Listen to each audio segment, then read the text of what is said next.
Assalamualaikum warahmatullahi wabarakatuh. Selamat pagi, salam sejahtera untuk kita semua. Anak-anak sekalian kelas 11 IPA, dari IPA 1, IPA 2, IPA 3, IPA 4, IPA 5, dan IPA 6. Pertama-tama Ibu ucapkan selamat kepada kalian yang telah naik jenjang dari kelas 10 ke kelas 11. Mudah-mudahan anak-anakku di kelas 11 ini menjadi lebih baik, belajar lebih giat, dan insya Allah akan mendapatkan hasil yang lebih baik daripada yang sebelumnya. Anak-anak sekalian, di kelas 11 tahun ajaran 2020 dan 2021, mata pelajaran fisika akan diajar oleh Ibu. Karena sekarang masih zamannya seperti ini, maka pertemuan kita itu dengan menggunakan daring. Mudah-mudahan pembelajaran dengan menggunakan daring ini tidak mengurangi semangat anak-anak sekalian untuk mengejar ilmu, dan anak-anak bisa lebih mengerti. Karena kalau anak-anak sekali belum paham, maka bisa memutar berkali-kali. Baiklah anak-anak sekalian, pada kelas 11 kita akan membahas sebanyak 12 bab.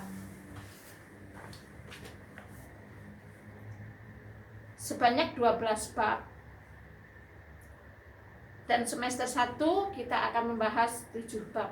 Jadi ada 7 bab yang harus kita lewati pada semester 1 ini. Mudah-mudahan kita bisa menyelesaikannya. Bab yang pertama adalah dinamika, rotasi, dan kesetimbangan benda tegar. Kedua, sifat elastisitas benda, fluida statis, fluida dinamis, suhu dan kalor, gas ideal dan teori kinetik gas, hukum termodinamika, karakteristik gelombang mekanik, gelombang berjalan dan gelombang stasioner, gelombang bunyi dan gelombang cahaya, alat-alat optik, dan gejala pemanasan global. Itulah 12 bab yang akan kita pelajari. Anak-anak sudah bisa bayangkan, mudah-mudahan segitu banyak ilmu yang akan kita pelajari akan menambah wawasan, akan menambah pengetahuan, akan menambah ilmu anak-anak sekalian. Baik, di semester 1 kita akan menyelesaikan 7 bab insya Allah. Baiklah anak-anak sekalian, tidak usah panjang lebar, kita mulai saja bab pertama materi kita di kelas 11 ini. Bab pertama yang akan kita bahas itu adalah bab 1, teori dinamika rotasi dan kesetimbangan benda tegar. Pada dinamika rotasi dan kesetimbangan benda tegar itu terdiri dari sub-bab. Nah, sub-bab yang pertama itu adalah sub-bab yang pertama adalah momen gaya. Baik, kita akan masuk saja. Momen gaya itu disebut juga dengan torsi. Momen gaya disebut juga dengan torsi. Sebelum kita masuk ke materi momen gaya dan torsi, kita akan lihat pada kehidupan kita sehari-hari yang kita alami. Bagaimanakah kita kalau mau masuk rumah? Kalau kita mau masuk rumah, tentu kita melewati pintu. Tentunya pintunya harus kita buka. Nah, bagaimana membuka pintu? Dalam kehidupan sehari-hari dari zaman nenek moyang kita sampai sekarang itu membuka pintu ya begitu, didorong, ditarik, atau digeser. Nah, sekarang bagaimana kalau kita mendorong pintu? Kita kaitkan dengan pelajaran fisika. Untuk menjawab itu, marilah kita bahas dulu yang pertama adalah momen gaya atau torsi. Baik, momen gaya atau torsi itu adalah sesuatu yang menyebabkan benda berputar. Sesuatu yang menyebabkan benda berputar. Kalau kita melihat ini adalah panjang penggaris ini Ibu sebut dengan batang. Kemudian yang tangan ini adalah poros. Poros itu tidak berputar. Yang berputar adalah di sebelah sini. Jadi ini poros. Ini adalah panjang batang, ini ujung batang. Jika batang ini kita beri gaya ke atas atau ke bawah kita tarik, ke atas juga kita tarik ke atas, maka batang ini akan berputar. Ya. Dan panjang batang dan gaya yang digabungkan itu yang disebut dengan torsi. Maka dengan kata lain, torsi atau momen gaya adalah perkalian antara gaya dengan lengan gaya. Lengan gaya adalah jarak poros ke gaya tempat kita berikan. Gaya dikali dengan lengan gaya. Itu disebut dengan momen gaya. Ya. Oke, kita tuliskan dalam lambang fisika. Momen gaya atau torsi itu dilambangkan dengan tau. Tadi kita sudah katakan bahwa momen gaya adalah sesuatu yang menyebabkan benda berputar. Kemudian kita sudah melihat batang tadi bahwa panjang batang adalah lengan gaya, kemudian diberi gaya. Maka itu akan berputar. Yang disebut sesuatu yang menyebabkan benda berputar itu adalah perkalian antara gaya dikali lengan gaya. Lengan gaya ibu lambangkan dengan D. Gaya dikali lengan gaya. Nah, seperti apa sih kalau kita lihat gaya dikali lengan gaya? Sekarang panjang batang ini kita akan tempelkan di papan tulis. Akan tempelkan.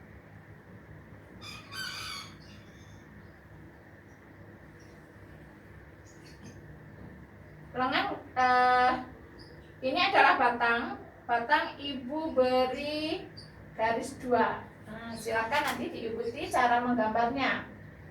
Cara menggambarnya diikuti. Nah, itu adalah batang ini panjangnya ibu beri nama adalah D. Kemudian ini adalah poros ibu beri nama titik P. Kita beri gaya tegak lurus dengan batang. Tegak lurus dengan batang boleh menggunakan ini, ya. Boleh juga menggunakan penggaris yang siku. Ini juga siku. Ini siku, ini juga siku. Kita boleh menggunakan salah satu, ya. Kita gunakan. Kita gambar gayanya.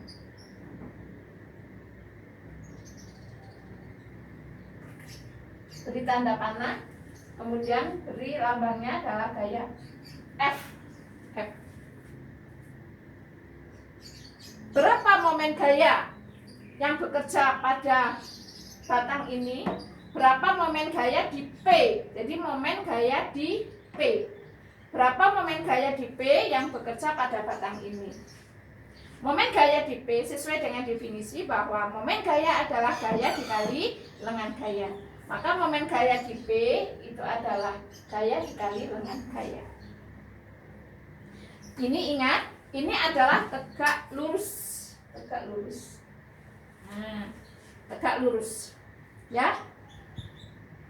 Oke, sekarang kalian sudah kenal gaya. Gaya F itu sama dengan gaya. Apa satuannya? Satuannya adalah Newton. D itu adalah lengan gaya. Ini lengan gaya. Jarak antara poros dengan gaya itu disebut dengan lengan gaya. Lengan gaya. Lengan gaya adalah jarak antara poros dengan gaya. Lambangnya ada dia adalah lengan gaya. Satuannya apa? Meter. Maka tau itu adalah momen gaya atau torsi. Satuannya adalah gaya dikali lengan gaya. Gaya adalah Newton, Lengan gaya adalah meter. Jadi satuan momen gaya adalah gaya dikali lengan gaya, satuannya adalah Newton meter.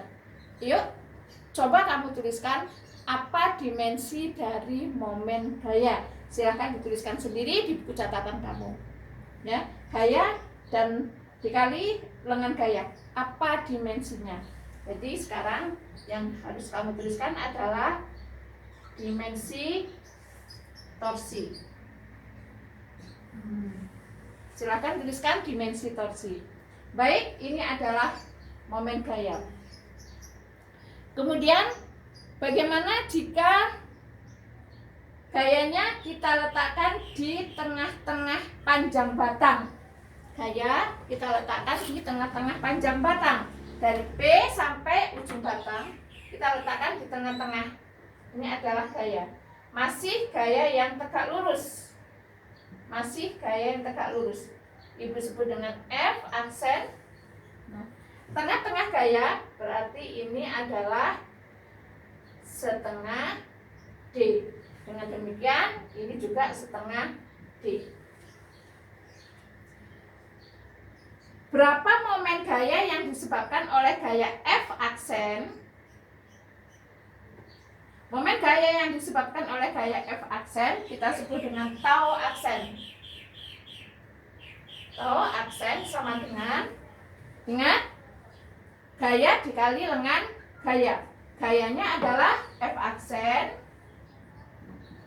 dikali dengan lengan gayanya adalah panjang antara atau jarak antara gaya dengan poros. Jadi ini ke sini adalah setengah D. Setengah D. Ya, jika gayanya di sini. Kemudian bagaimana jika gayanya membentuk sudut terhadap batang? Ini gayanya tegak lurus, ini gayanya tegak lurus. Bagaimana jika gayanya membentuk sudut terhadap batang? Gaya membentuk sudut terhadap batang. Aku gambarkan di sini.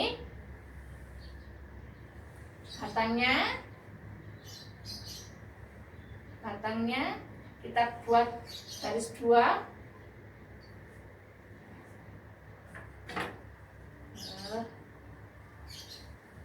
Oke.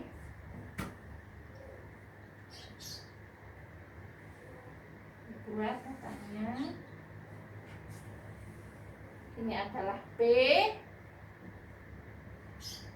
Kemudian ini adalah gaya yang membentuk sudut. Gaya F membentuk sudut theta terhadap gaya F membentuk sudut theta terhadap batang. Nah, bagaimana atau berapa momen gaya yang ditimbulkan oleh gaya F yang membentuk sudut theta terhadap batang? Caranya, gaya yang membentuk sudut ini kita proyeksikan ke sumbu X dan sumbu Y. Kita proyeksikan ke sumbu X dan sumbu Y. Sumbu X terletak sejajar dengan batang atau pada batang. Sumbu Y tegak lurus dengan batang. Dengan perpotongan sumbu X dan sumbu Y terletak pada titik tangkap gaya. Oke, kita gambar. Ini adalah sumbu X-nya. Sumbu X kita gambar. Sumbu Y-nya adalah tegak lurus. Tegak lurus boleh menggunakan ini. Nah, tegak lurus, garis putus-putus dulu. Nah, kalau sudah terbentuk sumbu X dan sumbu Y, kita proyeksikan gaya terhadap sumbu Y. Ini tegak lurus. Salah satunya kita letakkan ini, kita letakkan pada atau kita gunakan ini tegak lurus.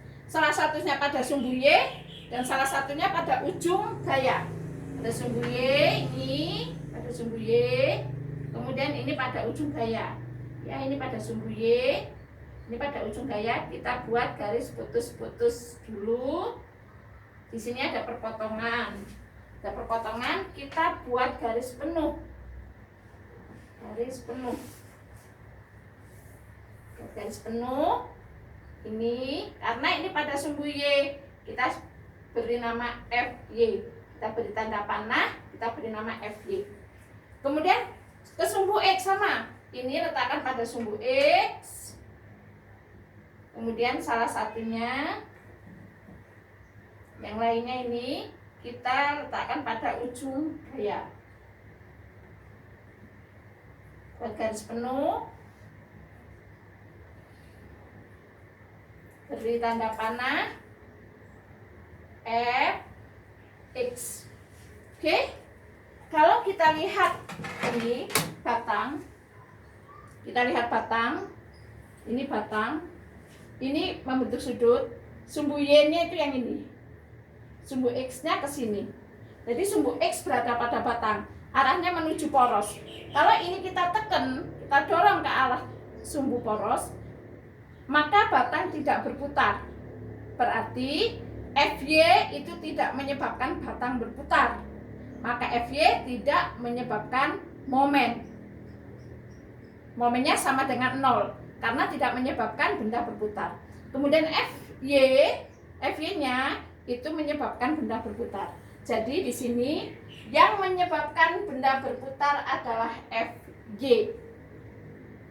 Sekali lagi, yang menyebabkan benda berputar adalah FY, sedangkan FX tidak. Berapa besarnya FY? FY sama dengan FY adalah sisi di depan sudut. Masih ingat? Berapa besarnya? FY sama dengan F sin theta. FY sama dengan F sin theta. Berarti berapa momen gayanya? Momen gaya di titik P karena gaya FY dituliskan tau P sama dengan F sin theta dikali dengan D. Nah, dikali dengan D. Maka tau di titik P sama dengan F sin theta dikali dengan D. Sudah? Ini jika membentuk sudut. Jadi membentuk sudut nanti banyak macamnya. Kalau sisi yang menyebabkan momen itu berada di depan sudut, maka gunakan sin F sin theta. Apakah selamanya F sin theta? Oh tidak. Ya, kalau itu gaya yang menyebabkan gaya ini adalah yang sejajar dengan atau yang mengapit sudut, misalnya ini, misalnya ibu hapus ini, maka ini bukan lagi F sin theta, tetapi ini sisi yang mengapit sudut, maka kita gunakan apa? F cos theta. Oke, ini ibu hapus dulu jadi di sini. Nah, F sin theta. Baik. Kemudian jika pada benda bekerja beberapa gaya. Jika pada batang bekerja beberapa gaya. Yang ini ibu hapus.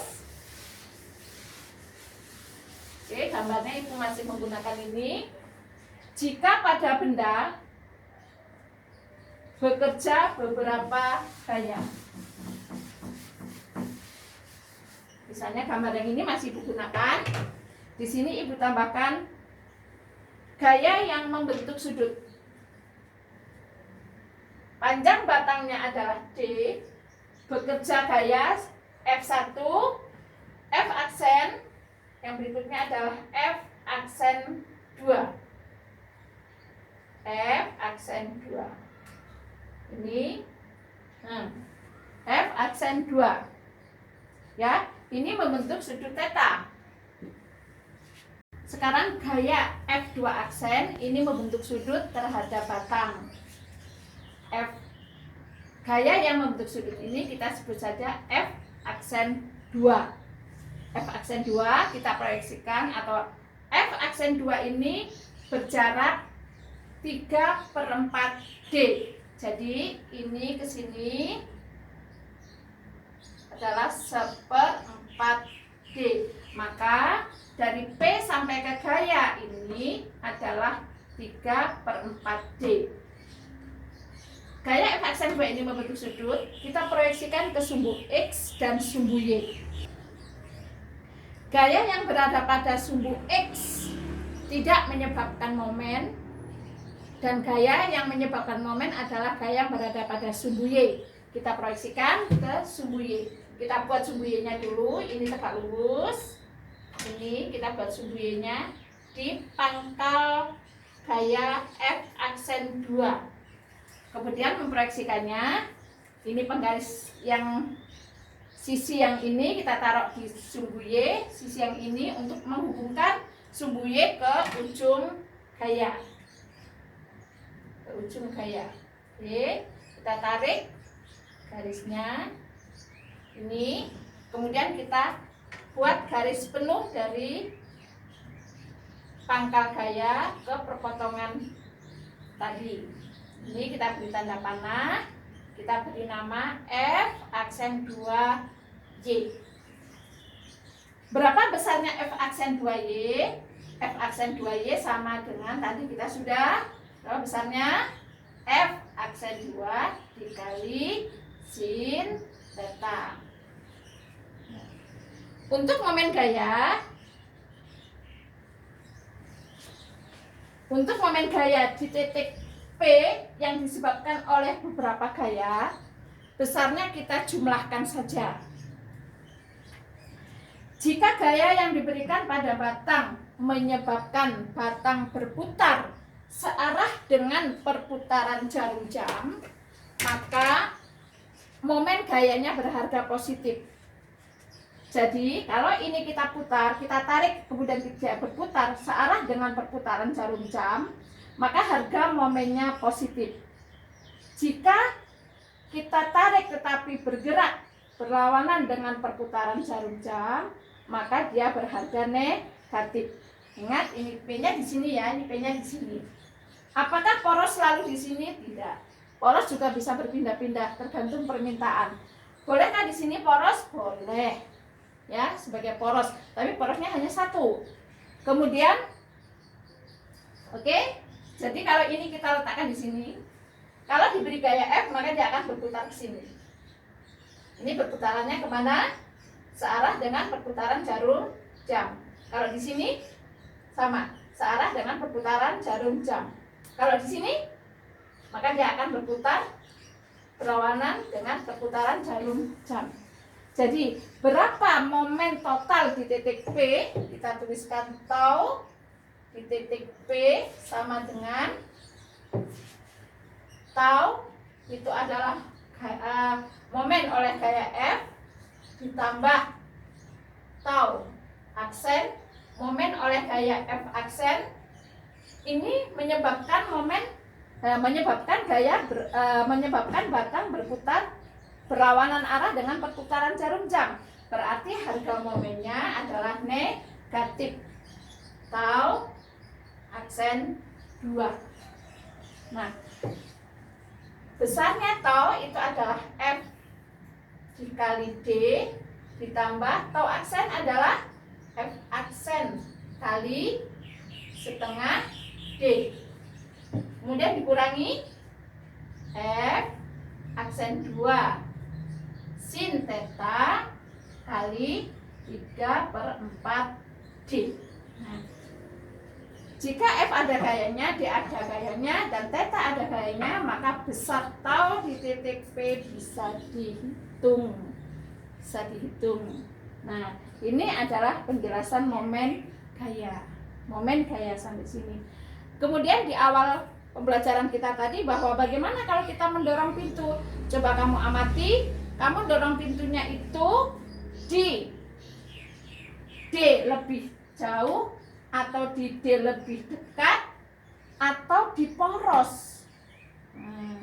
Silakan Anda jawab sendiri. Dorongnya di mana? Atau Anda perhatikan di mana orang memasang handle pintu. Silakan Anda sesuaikan dengan pelajaran momen gaya ini. Oke, untuk soal-soal nanti akan Ibu kirimkan lewat pertemuan berikutnya. Baik, anak-anak sekalian, demikianlah pelajaran momen gaya untuk hari ini. Mudah-mudahan Anda bisa mempelajarinya. Kalau sekali Anda melihat belum jelas, maka putar lagi dan putar lagi sampai tidak jelas. Sampai Anda jelas. Nanti kalau masih kurang jelas, silahkan komunikasi dengan Ibu. Sekianlah pertemuan kali ini Ibu akhiri. Wassalamualaikum warahmatullahi wabarakatuh.